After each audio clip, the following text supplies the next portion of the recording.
I'm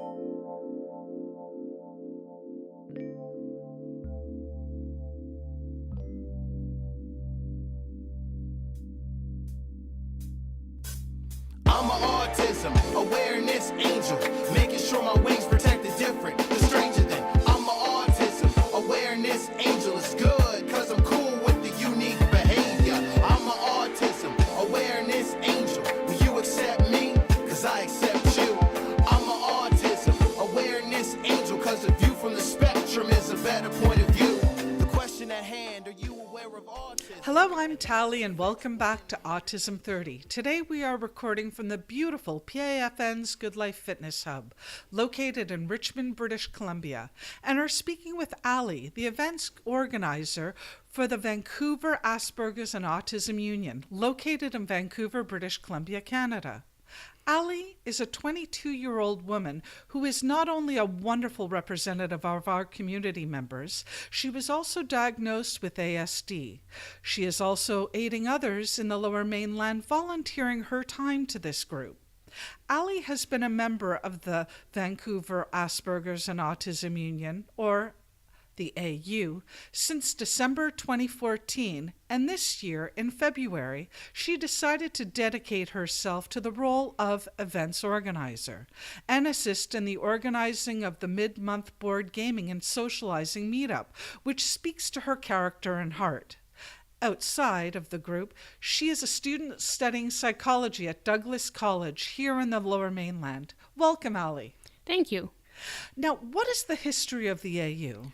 Well, there were some members of the AU who started the group in 2012, and originally the meetups were at Wendy's, and they started the group because they felt that there wasn't enough services for autistic people in the Lower Mainland, especially adults. So it was a lot of children's services. And that's a common concern that I hear of. Many people ask me several times to have podcasts for people that are over the age of 18, because a lot of services are geared towards those 0 to 6, and then they kind of filter out from 6 to 18. And by the time they're 18, a lot of people feel that they're really left on their own. Is that the case, do you believe? I definitely believe that. I was definitely left on my own. So it's really wonderful that your group helps to support other people who feel the exact same way you do and have the same concerns and experiences that you do. Mm-hmm.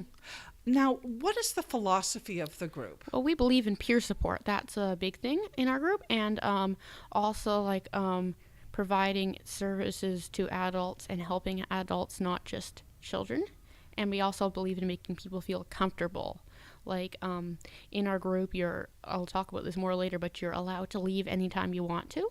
Which is wonderful, because I know in certain settings you feel compelled to stay at the very end, mm-hmm.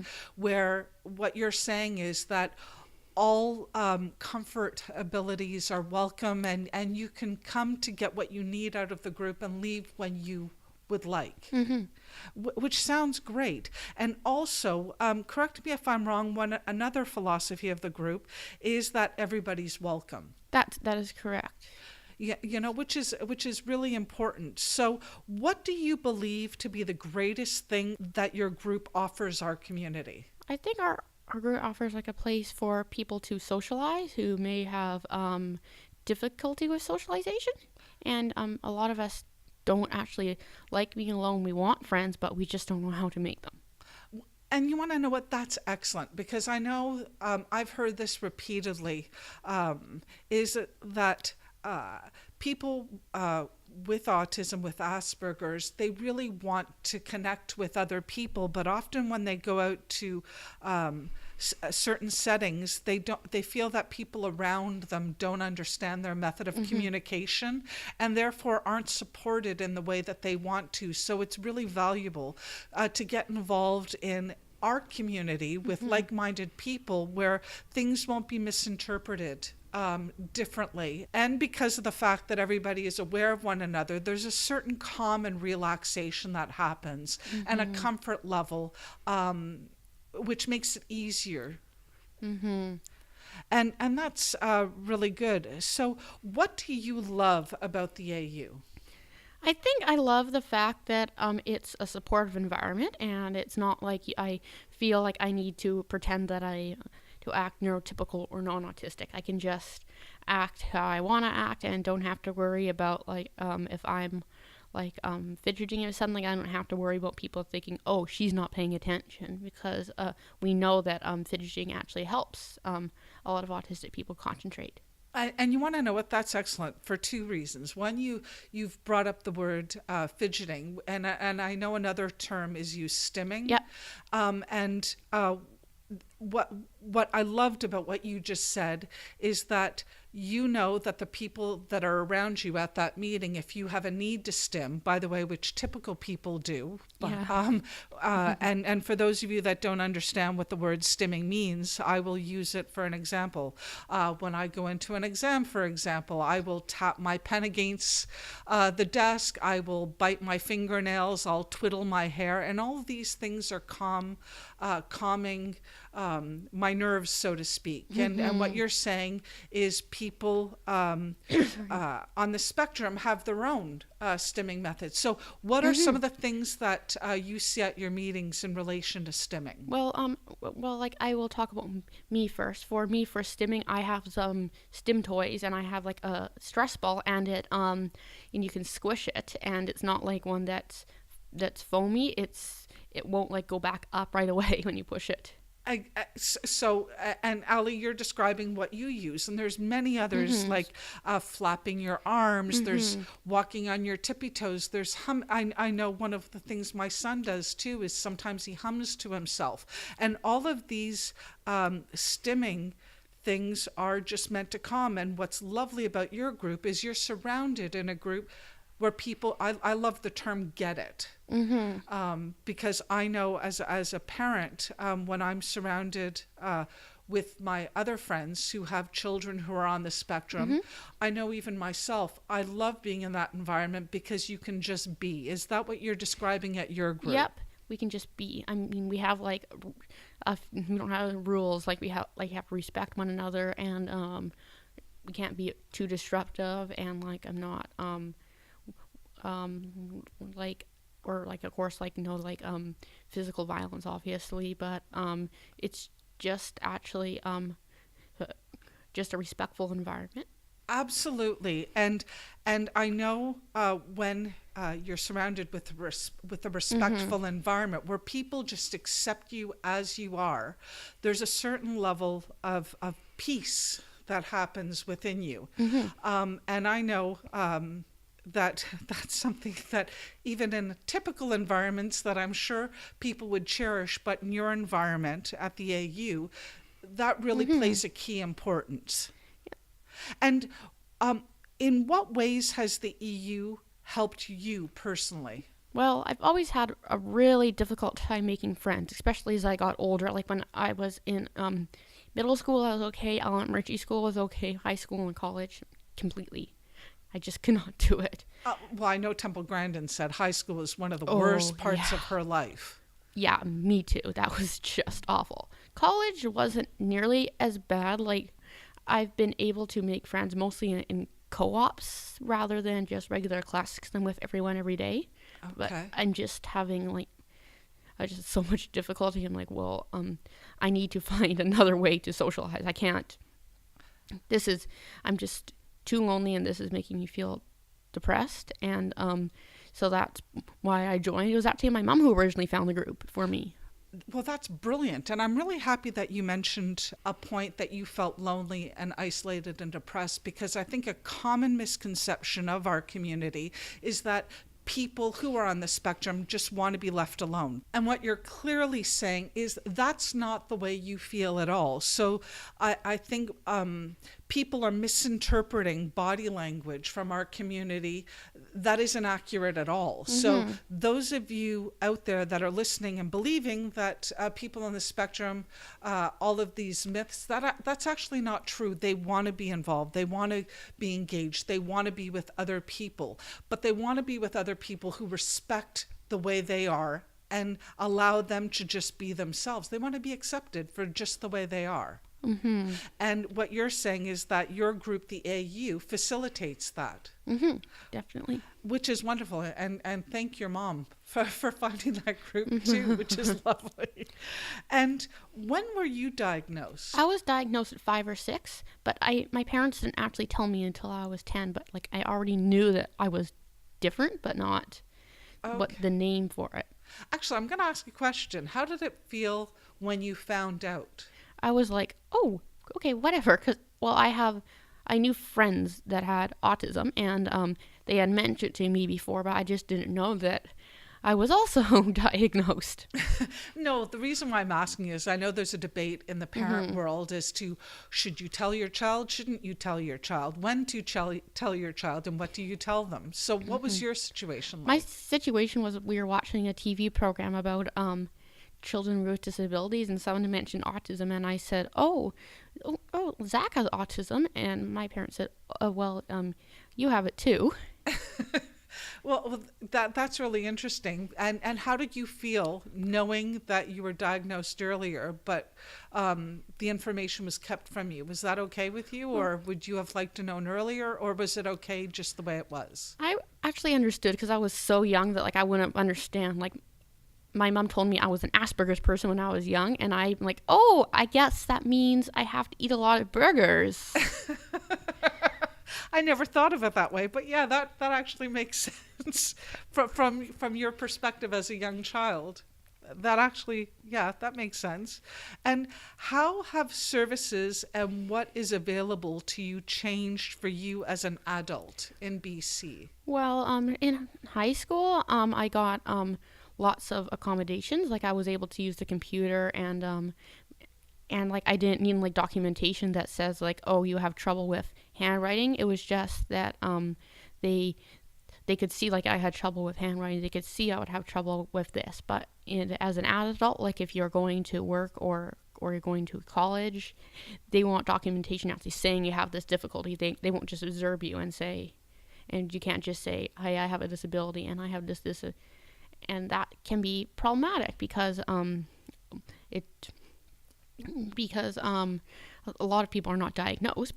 Which is really true, because I know that the waiting list to be diagnosed, I know in this province, can range from 1.5 years to 2 years once you start the application to be put on to being tested to be diagnosed, which is unfortunate. If you go private, it's often a different matter, but if you're going via the public system, there's an enormous waiting list for people to get on, so they might not even have the documentation about what you're talking about. And it's also very expensive to get diagnosed. Yes, it is. I know for myself, not for myself, for my child years ago, it was thousands of dollars, and often people don't have those funds. And one of the reasons why I'm asking is how have services and what's available to you changed as an adult in British Columbia? Is for those of you that out there that aren't aware, is that people on the spectrum or their families receive funding from 0 to 6. I believe currently they receive $22,000, and then from 6 to 18 they receive $6,000, and that's for therapy and other things that they would need for that. And at 18, it pretty much cuts off. And one of the reasons why I asked that question is, how has that changed for you? Like, I had a great therapist. Yes. And I just like she was more for like working with co-occurring like anxiety, for example, and because anxiety often presents differently in autistic people. Absolutely. And often like the methods that they use on a neurotypical person will not necessarily work that well on an autistic person. She was able to like adapt therapies for me to help me. And that's really important that you mention that, because a lot of people aren't aware of what you just said. And then I got cut off when I was turning 19. And what amazes me is, did all those behaviors automatically just switch off at 19 and go away? No. Exactly. So for those of you out there thinking that funding needs to be cut off or should be cut off, you have to think, are the needs still there? And if they're there, why the funding stops all of a sudden at 18. Apparently the government thinks autism does not affect adults, but And what would you like to see happen to help our community members? I would probably like more programs and services for adults, as well as maybe funding, because currently, like, I know there's a field, like we have like there's Ready, Willing, and Able, which helps people get jobs. There's possibilities, but I would like to see more programs that help autistic adults get jobs. That's one thing that I think is really important. I think that's vitally important. And you mentioned two fantastic organizations, but what people don't understand is that for every autism service that is available, there's a long waiting list that goes along with those services. So that if there were more organizations, as you were saying, and more services, then waiting lists would go down and so on and so forth, or better support even those organizations to expand them. Would that be accurate? Yeah. How many people attend your meetings usually? Usually about 8 people attend, but it can vary. Like, we've had meetings with 20, and we had a meeting with 5 the other day. I actually prefer the smaller meetings, or like the medium size, because the big ones are really overwhelming. The first time I went, there was 18 people, and it was just too much. It was like a party. Well, that's it. Because I was going to ask you, I know a common thing that's said to me is about social anxiety and to be in large crowds and groups. So it's really nice that sometimes they're quite small, so that people don't feel, as you were saying, like they're going to a big party.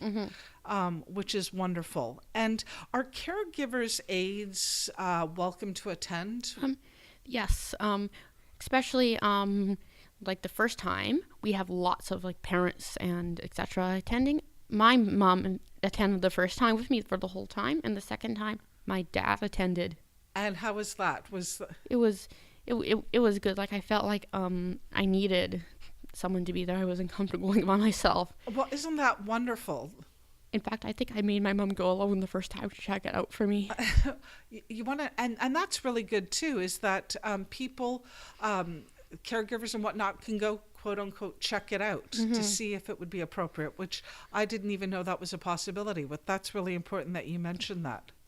And what is the maximum and minimum ages of people that typically attend? There's no maximum age to go to a meeting. In fact, our oldest is 69. Oh, lovely. And our youngest people are 18. That's the minimum age. Well, yes, because that's for adults. It's for adults. So, absolutely. And when are meetings? We have 2 meetings every month. One is on the first Sunday of every month, which is a coffee meetup at 2:00, and we have another board gaming and social meetup on the second Saturday of every month, also at 1:00. Oh, fun. And where are they located? The coffee meetup is at Tim Hortons on Commercial Drive, in the same building as the Van City Bank. Okay. And the Mosaic one is near Boundary and Vancouver. Okay. And how long do they typically last? Maybe 2 to 3 hours usually. And as I said, like, if that's too long for you, you can just leave. And do you have speakers, and who are they? Like, and when do they attend typically? A lot of times we have speakers that attend after the board gaming meetup at Mosaic. Okay. And they're often members from our group, and we've had like outside people come too, but it's usually a member for our group. And I anticipate that we're probably going to just have more people from our group talk in the next few months. But and what conversations take place? Like, what do people normally speak about when they go? A lot of times we will speak about issues related to autism, especially autism in adulthood. Like, we had one person discuss forming romantic relationships. We've had people discuss employment, and I actually did a talk on the positives of autism. And those really are important issues. And what I actually can appreciate is the whole point that you're speaking from it from firsthand knowledge. So you're getting it from somebody who actually has experience about going through this. And therefore, you know what to say on that topic because you've got firsthand experience from your perspective, which is important. How is this group different from other autism groups? I think a bigger difference between this group and other autism groups is that it's actually run by autistic people themselves. Like we are completely autistic run, and some other groups are run by parents and experts, and a lot of those groups are good, but these are people who will they will make like the rules that we have are rules that won't be like detrimental to autistic people. Okay, and you want to know what, that's really important that you mentioned that, in the sense that this is solely community member based, and it's which means that decisions that are made are solely community member based, and there's no neurotypical influences in, so that you know when you go there, your voice is heard. Which is really important. And what are the demographics of the group like? What are they like? It's mostly males, but there are some females. Like one of the other organizers is also female. Okay. And some of them are older, but it's actually quite mixed. But you want to know what that, and that's really important that you mentioned that, because autism is, I believe, for every 4 boys there's 1 female. So of course the demographics of that group would lay out that way. And and for those of you that are there are only girl groups that are available, but your group is a co-ed group that's specifically for adults only, which is important to mention. They're starting to diagnose more girls now, so. Yes, and it's really good that they do, because I know I did a podcast a while back, and they're only starting to realize that autism looks different in girls, and that they're starting, and because of the fact that their professionals are becoming more aware of that fact, then, as you said, more girls are being diagnosed. Am I correct in that? Yeah, that's. So for those of you girls out there who believe you could be on the spectrum, don't only look at the one diagnostic template for boys. There are some out there on the internet even for girls. It seemed like when PDD-NOS was a diagnosis, which was like just a diagnosis that would be like you're on the spectrum, but you don't fit any. But it was disproportionately girls diagnosed with that compared to the others. Oh, wow. It just seemed that way because it would be likely that girls wouldn't meet the criteria. Yes, and you want to know what you said in 2 short sentences, what I tried to explain, very complicated, and it didn't work very well. Now, what events take place outside of the scheduled meeting times? Well, we have we had a potluck once, and that was in June. I didn't attend because I was away, but it was in conjunction with another autism group called the Canadian Autistics United, CAU. Oh, nice. And that was apparently went really well, but I wasn't there. Okay. And we just recently had a pub night. Nice. And that was on a Tuesday night because I suggested that it would be a bit too overwhelming to go on a weekend. Okay. Because sometimes like restaurants or like pubs can be really loud on the weekend, but.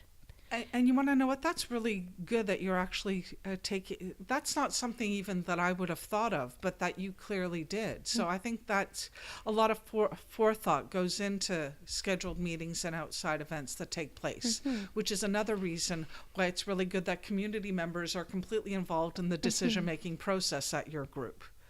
And where are you located on social media? We have a Facebook page. It's just a group, the Vancouver Asperger's Autism Union, and we also have a meetup site. And all of those contact details will be on the autism30.com webpage. And there are some people who are not in Vancouver or near your group and would like to start a group of their own to aid their own communities. What advice would you give them? Probably that first of all, you got to be patient, and your group may not take off right away. Okay. And also you want to make sure that you promote your group a little bit, like you can share it on social media, or like take it to autism related events. Like we actually took ours to the Awesome conference in that was in April, and that was at the Pacific Autism Family Center. Yes, yes, and those are really good ideas.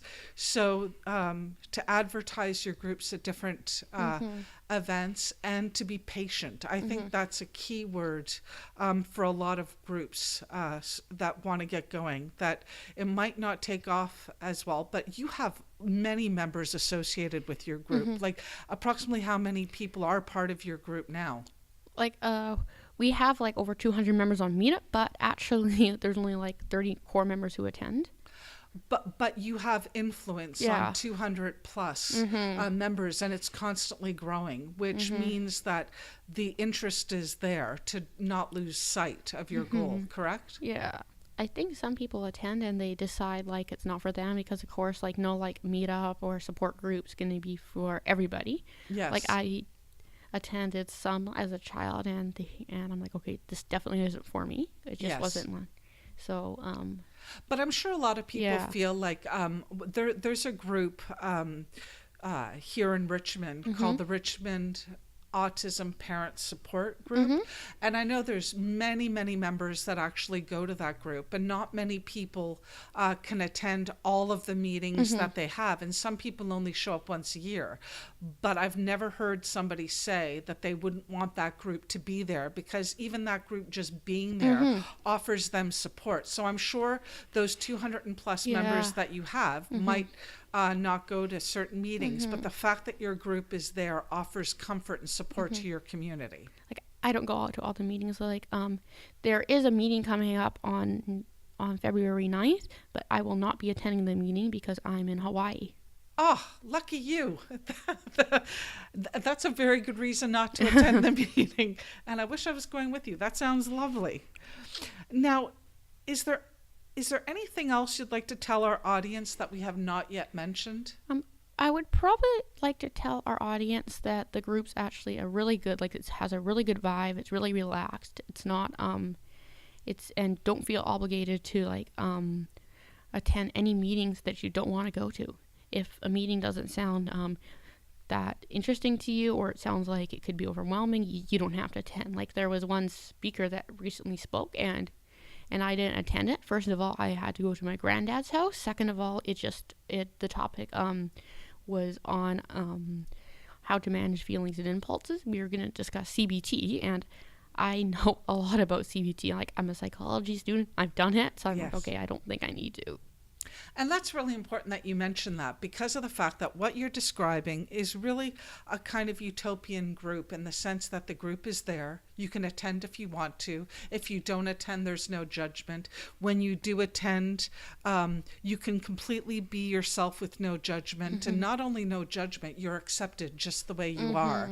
So the fact that this group exists is really a benefit to everyone in the community, just with the fact that it's there. And not only that, is when you do attend, there's a lot of really important topics of information, as you've mentioned, that are discussed, that are really valuable to actually be out there.